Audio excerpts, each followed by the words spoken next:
Please put your hands together for Boris.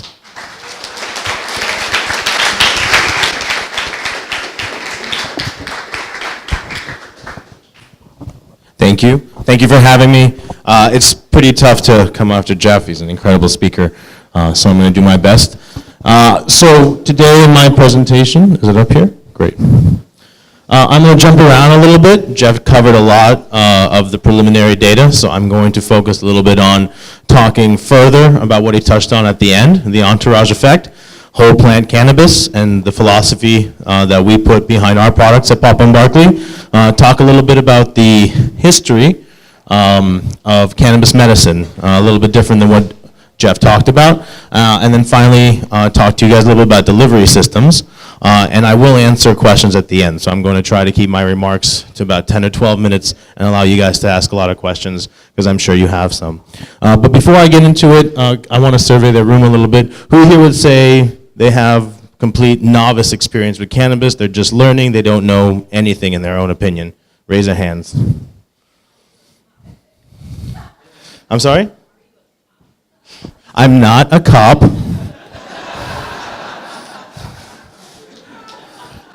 You can check my backpack later if you don't believe me.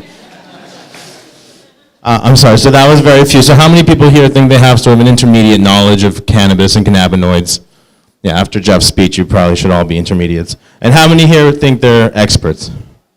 Oh, I love the experts. Okay, well, experts, don't judge me too much, please. So where it all began, we ran through the history with Jeff, but I'm going to make the point about whole plant and natural extracts here. So where it all began was hash, charas. This is one of the original extracts of cannabis. People would actually just go through the fields and rub the flowers together in their hands. And then as you see here, they would knife it off. This is what you might have bought in Amsterdam back in the 80s. Another thing was Indian Bong. Bong is a milk-based beverage. If you've ever cooked cannabis in whole milk and added some chai spices, that's Bong. It's incredibly potent. It's not for the faint of heart, but it is also a very popular, relaxing drink consumed to this day in India. And again, Jeff talked about this, so I'm only going to touch on it, but we used to grow medical cannabis in the United States, and actually if you come here and read the exact advertising on the Cannabis Americana, they're talking about how it's the same potency, just a great, as great of a quality as Indian hemp, Indian cannabis, which was the original cannabis medicine used, but at much lower prices and American made. So it's pretty much the same pitch that we have in our medical marijuana states here in the US now, is basically we're better than Amsterdam and the rest of the world. So this is one of my favorite graphics, and this is where I want to talk about Pop and Barkley's focus on whole plant medicines and solvent-free extractions. So this is the history of cannabis use to some degree. Like Jeff talked about, the first known medical uses were in China. You know what, there's two screens, so I don't know which one to focus on, but if you look across the first part, all the way up until the first marijuana leaf, from 2900 BCE until about 1700, that was the historical use of cannabis outside of the Americas. That was all hash and tinctures and flower. There were no butane extracts, there were no CO2 extracts, there were no fancy modulator and nanomolecule technologies. It was literally just alcohol-based tinctures and flower and hash. And then we went through a period in the 1700s to the 1800s where you could even pay your taxes in cannabis here in the United States.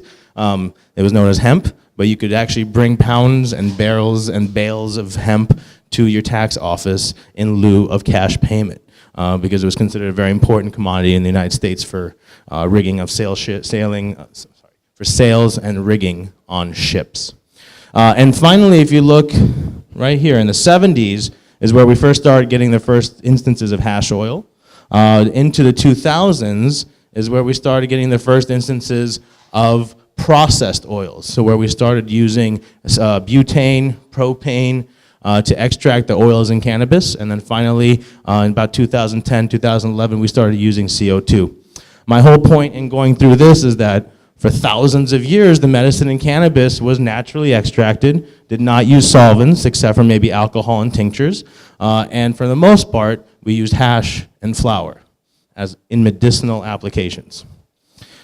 that's why at Pop on Barkley, when we started, our founder actually created our first topical balm in his kitchen using a crock pot. And he used coconut oil and the best cannabis he could find.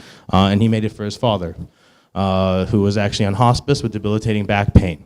And after he started applying cannabis, this cannabis oil he created in his kitchen, after a few days he was able to get his father out of bed, get him to start walking, and eventually after 3 months was able to take him off of hospice. That's Papa, if you ever see our packaging, that's the old man on the cover, and Barkley was his support dog. So when we came from there, we came to California, the major California processors said, hey, you should just throw an extract in there. Why are you cooking with a crock pot and getting oil in there? And what we quickly found out was there was something special to that natural infusion. Just cannabis and lipid. It's either MCT or coconut oil. We were able to actually innovate on that, and we get some of the highest infusion rates of anybody I know into a coconut oil and into an MCT oil. What that means from a medical procedure is we don't use alcohol, we don't use butane, we don't use propane. There's not one volatile chemical in our entire facility except for ISO alcohol, which is used to rub the tables. And the reason for that is we want to stick to the old school. For thousands of years, we're producing cannabis medicines. Queen Victoria used to treat her menstrual cramps with a hashish tincture. We don't think that you should change that. We think we should stay as close to the whole plant as possible and preserve the full cannabinoid and terpene profile of the plants that we buy. So what it comes down to is the difference between Sunny D and orange juice. The difference between white sugar and brown sugar. That's my favorite comparison when people ask about a single molecule, like the CBD only, it's THC free, has nothing else in it. And then when they talk about whole plant, they can both be beneficial. Sunny D is delicious sometimes when it's really cold. Otherwise it's too sweet in my opinion. But the orange juice, when you get a fresh squeezed orange juice, you get the pulp, you get the fiber, you get the vitamins, you get all the phytonutrients that come with that orange, right? It's just like what Jeff Chen talked about.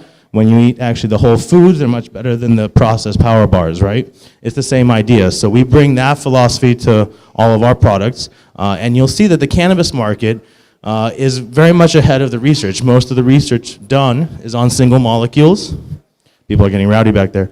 Is on single molecules and also on isolates. But what we're finding is practically people are using and focusing on whole plant and a multitude of cannabinoids and terpenes. We already went through this with Jeff.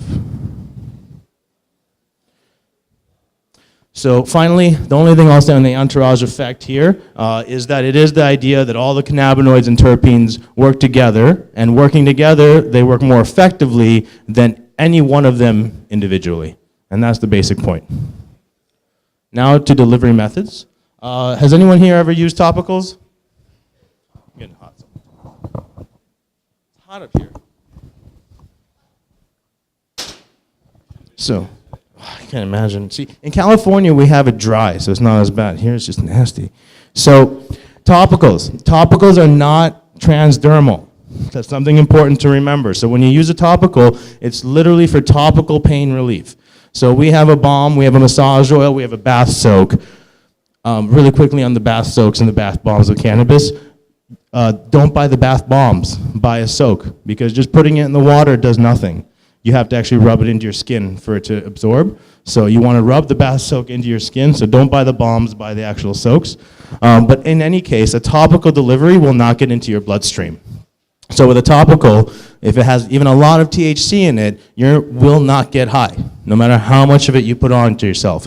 The reason for that is your skin is a very, very powerful organ. It stops just about anything from coming through, unless you add certain chemicals to that substance, and we don't.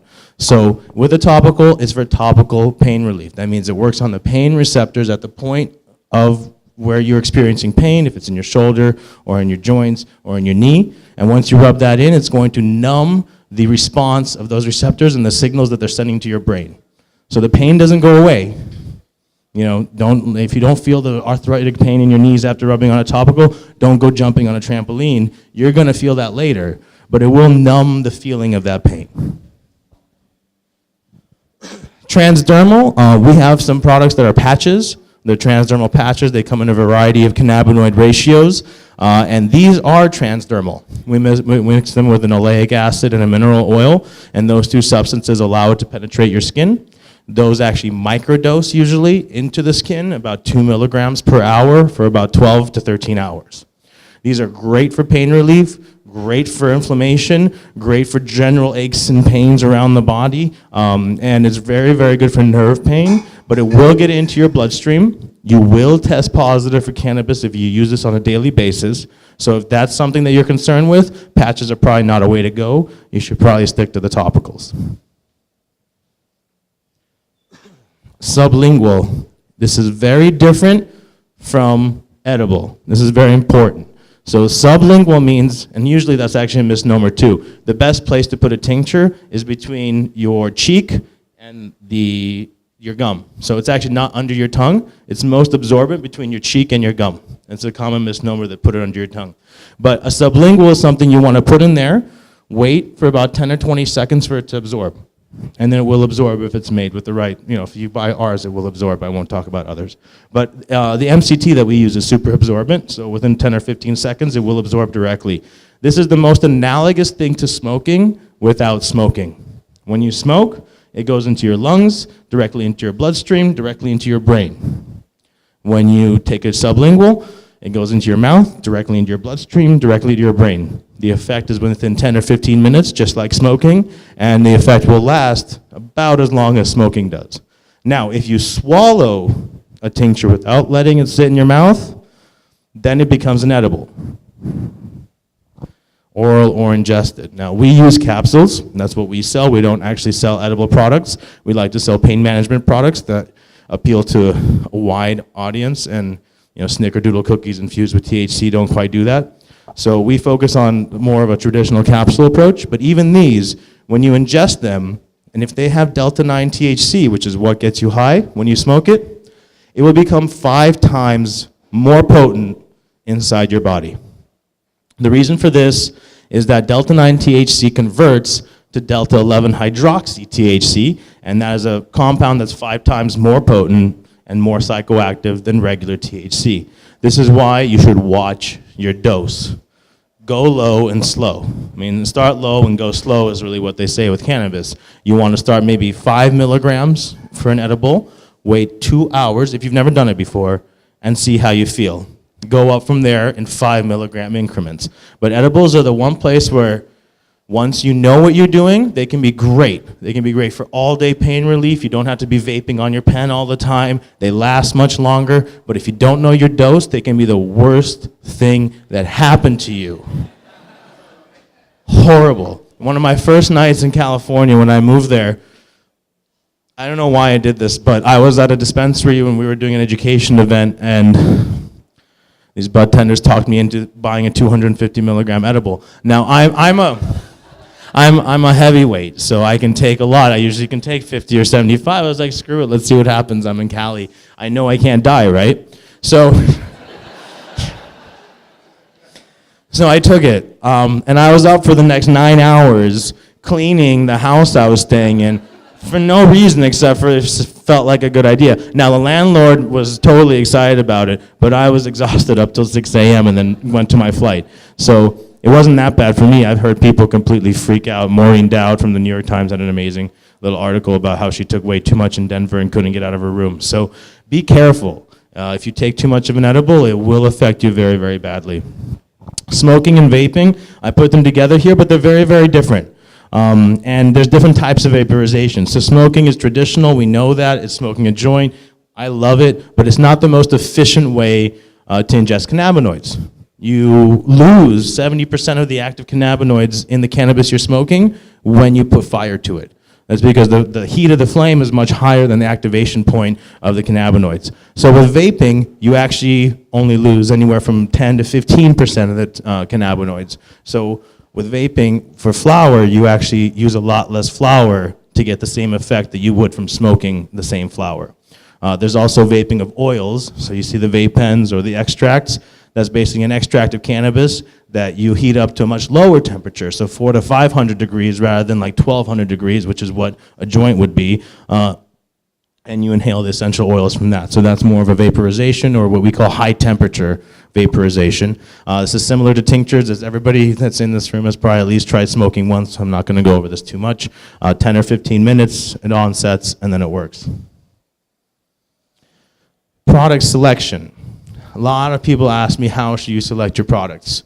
In my opinion, you should always look for full transparency from the manufacturers. So if anybody's following the California market, we just passed July 1st, which was a critical junction in our regulations, which meant that everybody had to be quote unquote compliant, which means we had to have full batch testing, full results printed on our boxes, and there's a number of other packaging rules that came along with it. It was a lot easier for us because we've been doing it for 2 years. As opposed to most of the other players in California. So there's a lot of problems. Even with the people that are doing it right like us, there's still a lot of issues. But the most important thing is transparency. Do I know what's in this product? Do I know how it was extracted? Do I know where the flower was grown? Do I know the test results? Those are the most important thing. And if you're in a regulated market like California or Colorado, you actually don't have to worry as much, because by the time it gets to the store, it's been tested, it's gone through all those procedures. But if you're going online and trying to buy CBD, be very careful. If you call them and they can't supply a test result that shows potency, or that shows pesticides or microbials, don't buy it. If they can't tell you where they got their flower from, don't buy it.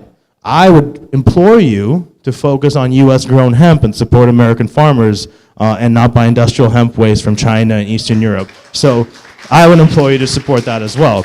And finally, always look for brands that you can trust, brands that are, like I said, transparent. I'm going to walk you guys through a couple of things here. This is one of our typical batch labels. You'll see that we have a ratio right there. We talk about the delivery method, so it's a tincture at what ratio.